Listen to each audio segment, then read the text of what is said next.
საქართველოს ხარისხის ასოციაციამ 5 ქართული კომპანია დააჯილდოვა. ხარისხის ნიშანი გადაეცათ სკრინინგ ცენტრს, რესტორან ფუნიკულიორს, საქ კაბელს, ელიტა ბურჯსა და ეფლოვერს. კომპანიებს ხარისხის ნიშნისა და ემბლემის ტარების უფლება 3 წლის განმავლობაში ექნებათ. დაჯილდოების ცერემონია რესტორან ფუნიკულიორში გაიმართა. ხარისხის ნიშნის ფლობელ კომპანიათა რიცხვს კიდევ 5 კომპანია შეემატა.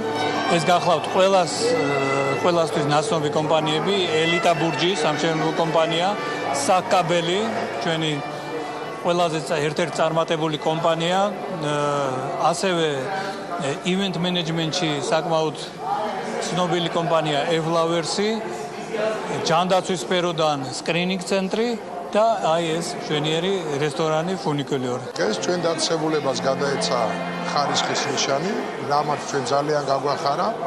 მე მინდა აქვე ვთქვა, რომ ეს ხარისხის ნიშანი ეკუთვნის მთლიანად ჩვენ ყველა თანამშრომელს, ნებისმიერ მათგანს და პროგრამაში ჩართულ ნებისმიერ ექიმს, ექთანს. ჩვენ მეორედ მივიღეთ უკვე ეს ჯილდო, რა ძალიან გვახარებს, მაგრამ ამავე დროს ეს გვავალდებულებს, რომ კიდევ უფრო მეტად ყურადღებით, მეტი პროფესიონალიზმით გავაგრძელოთ ჩვენი მუშაობა.